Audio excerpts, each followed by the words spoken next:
మొన్నటి వరకు బంగారం ధరలు సామాన్యులకు అందని ద్రాక్షలా మారాయి. కొనుగోలు చేద్దామంటే లక్ష దాటిన తర్వాత పసిడి పరుగులు పెట్టింది.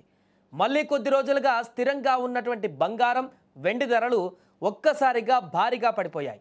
అంతర్జాతీయ మార్కెట్లో వచ్చినటువంటి మార్పులే గ్లోబల్ గోల్డ్ మార్కెట్లో బంగారం ధరలు అమాంతం కుప్పకూలాయి. క్రితం రోజుతో పోలిస్తే స్పాట్ గోల్డ్ రేట్ ఏకంగా $66 మేర పడిపోయింది. దీంతో స్పాట్ గోల్డ్ ధర ఔన్స్కు $3,936 స్థాయికి దిగివచ్చింది. ఇక వెండి రేటు పరిస్థితి కూడా అలాగే ఉంది. ఇవాళ వెండి రేటు 2.66% మేర తగ్గింది. దీంతో ఔన్స్ వెండి రేటు $47 స్థాయికి దిగివచ్చింది. ఇక హైదరాబాద్ మార్కెట్లో బంగారం ధరలు ఈరోజు భారీగానే తగ్గాయి. 22 క్యారెట్ల ఆభరణాల బంగారం రేటు 10 గ్రాముల పైన $650 మేర తగ్గింది. ఇక దీంతో తులము ధర ఈరోజు 1,12,250 వద్ద దిగివచ్చింది. ఇక 24 క్యారెట్ల మేలిమి బంగారం ధర వచ్చేసి తులం పైన $710 మేర తగ్గిపోయింది. దీంతో ఇవాళ తులం రేటు 1,22,460 వద్ద దిగివచ్చింది. ఇక బంగారంతో పాటు వెండి రేటు సైతం భారీగానే తగ్గింది.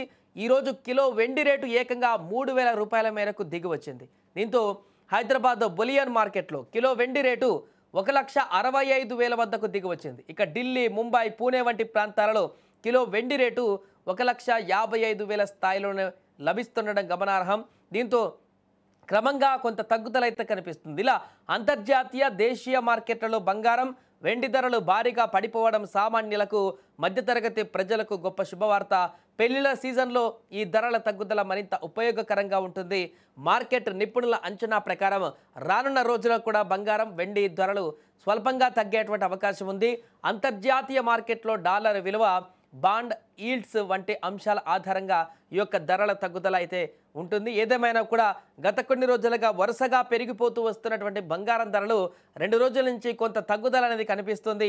ఇది క్రమంగా ఈ రకంగానే కొనసాగితే మరికొద్ది రోజుల్లోనే 1,00,000 వరకు కూడా చేరేటువంటి అవకాశం ఉంటుంది. కానీ ఈ యొక్క తగ్గుదల అనేది కూడా ఎప్పుడు కూడా 1-2 సందర్భాలలో ఉంటుంది, పెరుగుదల అనేది ఎక్కువ సందర్భాలలో ఉంటుంది. కాబట్టి ఈ యొక్క పరిణామం ఎన్ని రోజుల వరకు కొనసాగుతుందనేది చూడాలి. ప్రస్తుతానికైతే శుభకరమైనటువంటి వాతావరణమే కనిపిస్తుంది. బంగారం తగ్గుదలకు సంబంధించి సామాన్యులకు, మధ్యతరగతి వారికి కొనుగోలు చేయడానికి ఒక అవకాశం లభించేటువంటి విధంగానే పరుగులు తీస్తుంది, అంటే కిందికి పరుగులు తీస్తుంది.